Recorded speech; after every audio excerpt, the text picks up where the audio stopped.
Selamat pagi Bapak Ibu Saudara yang kekasih dalam Tuhan kita Yesus Kristus. Pagi ini sebelum kita memulai atau melanjutkan aktivitas kita akan mendengarkan firman Tuhan.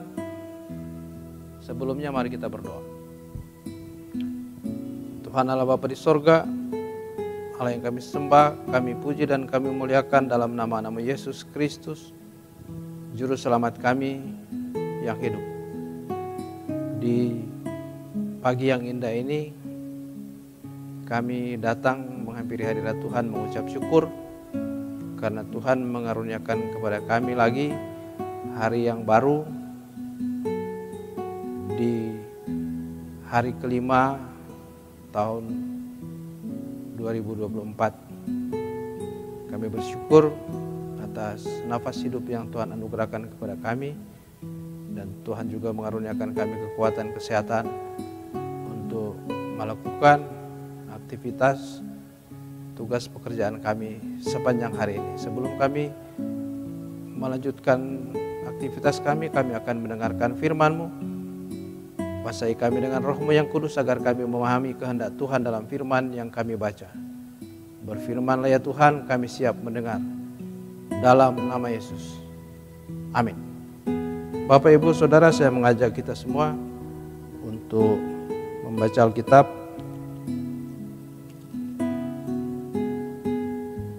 Saya ambil dari Galatia pasal 4. Galatia pasal 4 ayat 5 sampai ayat yang ke-7.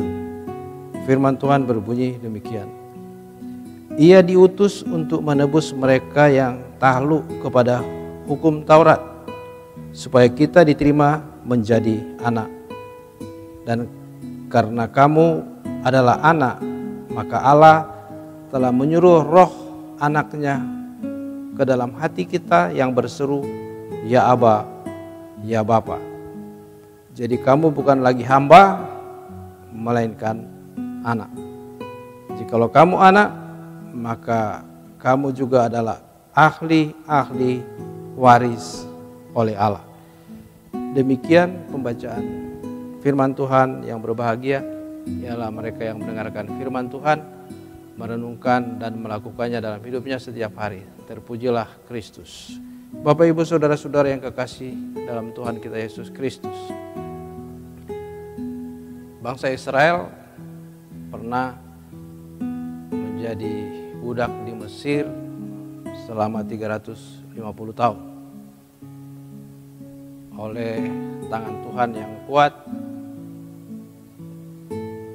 melalui pimpinan Musa, Tuhan mengutus Musa untuk menghadap Firaun agar mereka bisa keluar dari Mesir. Namun Firaun tetap berkeras untuk menahan mereka, tetapi dengan 10 tulah yang Tuhan buat di Israel sehingga mereka bisa keluar dari Mesir. Menjadi budak di Mesir sangat menderita karena bangsa Israel dipekerjakan sebagai pekerja rodi, pekerja paksa. Saudara-saudara, bangsa kita juga Indonesia pernah mengalami penjajahan oleh bangsa Belanda selama 350 tahun. Kita mendengar cerita dari pendahulu kita, mereka juga mengalami pekerja paksa atau ya bekerja rodi kepada penguasa yaitu Belanda sebagai penjajah. Begitu juga setelah Belanda keluar dari Indonesia, Indonesia dijajah, dilanjutkan lagi penjajahan oleh Jepang. Dan begitu kejamnya, walaupun hanya 3,5 tahun, para orang tua kita bercerita bahwa mereka sangat menderita. Dalam keadaan sakit pun mereka dipaksa untuk bekerja. Itulah kalau statusnya sebagai hamba, sebagai bangsa jajahan. Jadi penduduknya atau masyarakatnya jadi budak, ya. Jadi hak asasinya diambil oleh penjajah. Dia tidak berhak terhadap hak asasinya sendiri, sehingga apapun yang diperintahkan oleh penjajah dia harus lakukan walaupun dalam keadaan terpaksa. Nah, saudara-saudara yang dikasihi Tuhan, begitu juga kita sebagai umat manusia. Sekian lama kita diperbudak oleh keinginan kita, oleh nafsu kita, oleh dosa. Semua itu membuahkan dosa. Tetapi ketika tiba waktunya, Allah mengutus anaknya Yesus Kristus untuk datang ke dunia untuk menebus manusia dari dosa sesuai dengan firman-Nya. Karena begitu besar kasih Allah akan dunia ini, sehingga Ia mengaruniakan anaknya yang tunggal, supaya setiap orang yang percaya kepadanya tidak binasa melainkan beroleh hidup yang kekal. Allah mengutus anaknya untuk menyelamatkan dunia, untuk menyelamatkan umat manusia. Siapa yang percaya kepadanya beroleh hidup yang kekal. Nah, saudara-saudara, bukan hanya janji sebagai jaminan bagi orang percaya untuk memperoleh hidup yang kekal ketika kita meninggalkan dunia, tetapi firman Tuhan berkata, semua orang yang menerimanya diberinya kuasa supaya menjadi anak-anak Allah. Jadi orang yang percaya kepada Tuhan tidak lagi diperbudak oleh dosa, melainkan diangkat sebagai anak Allah. Saudara-saudara yang kekasih dalam Tuhan kita Yesus Kristus, menjadi orang Kristen bersyukur karena bukan kemauan kita memanggil Allah itu Bapa, tetapi Allah sendiri yang mau supaya kita memanggil Allah itu Bapa. Semua orang yang menerimanya diberinya kuasa menjadi anak-anak Allah. Dalam Yohanes pasal 1 ayat 12. Saudara-saudara yang dikasihi Tuhan, pada zaman perjanjian lama, bangsa Israel tidak bisa langsung menghadap Allah. Memang di dalam bait Allah yang dibangun oleh Raja Salomo, ada satu tempat di sana disebut ruang Maha Kudus. Di situ ditempatkan tabut perjanjian. Bagi pemahaman orang Israel bahwa itu adalah, di situ ada hadirat Tuhan di ruang Maha Kudus. Tidak semua umat bisa melihat tabut perjanjian.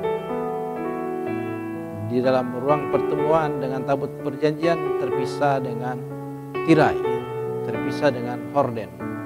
Tetapi ketika Tuhan Yesus mati di kayu salib, menyerahkan tubuh dan darahnya untuk menebus dosa umat manusia, tirai di dalam bait Allah terbelah menjadi dua dari atas sampai ke bawah.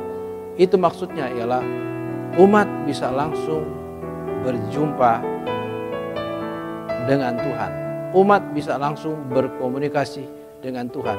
Kalau dalam praktek umat Israel, umat Yahudi, bahwa pengantara umat dengan Allah adalah imam yang bertugas ya sebagai imam besar. Dia yang menyampaikan doa-doa atau mohon pengampunan dosa bagi umat kepada Allah. Ya. Tetapi ketika Yesus mati untuk menebus dosa, manusia yang percaya kepadanya pada karya keselamatan Yesus bisa langsung berdoa kepada Allah Bapa di sorga. Firman Tuhan yang kita baca bersama tadi ialah kita bukan lagi hamba, melainkan anak. Di dalam ayat yang ke-7 pembacaan kita tadi, Galatia 4 ayat 7, jadi kamu bukan lagi hamba, melainkan anak. Jikalau kamu anak, maka kamu juga adalah ahli-ahli waris oleh Allah. Senada dengan ayat ini, saya mengambil pembanding di dalam Roma pasal 8. Roma pasal 8 ayat 14 sampai ayat 17 berkata, semua orang yang dipimpin oleh Roh Allah adalah anak Allah. Sebab kamu tidak menerima roh perbudakan yang membuat kamu menjadi takut lagi, tetapi kamu telah menerima Roh yang menjadikan kamu anak Allah. Oleh Roh itu kita berseru, ya Abah, ya Bapa. Roh itu bersaksi bersama-sama dengan roh kita bahwa kita adalah anak-anak Allah. Dan jika kita adalah anak, maka kita juga adalah ahli waris, maksudnya orang-orang yang berhak menerima janji-janji Allah yang akan menerimanya bersama-sama dengan Kristus, yaitu jika kita menderita bersama dengan Dia, supaya kita juga dipermuliakan bersama-sama dengan Dia. Saudara-saudara, itulah hak istimewa orang yang percaya kepada Tuhan Yesus. Itulah hak istimewa pengikut Kristus, umat Tuhan. Kita bersyukur bahwa kita tidak lagi hidup sebagai hamba dosa, tetapi kita hidup sebagai anak-anak Allah, berhak menerima janji-janji Allah sebagai ahli waris dari janji-janji Allah. Setelah kita meninggalkan dunia, kita berhak untuk menerima kehidupan yang kekal sesuai dengan janji firman Tuhan.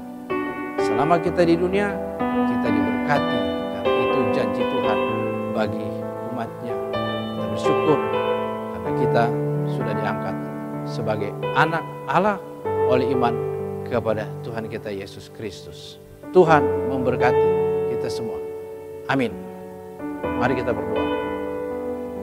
Kami datang lagi menghadap hadirat Tuhan mengucap syukur karena hari ini Tuhan sudah melawat kami, umat-Mu. Tuhan hadir dalam kehidupan kami melalui Roh-Mu yang kudus, menyapa kami di pagi ini lewat pembacaan dan pemberitaan firman Tuhan yang kudus.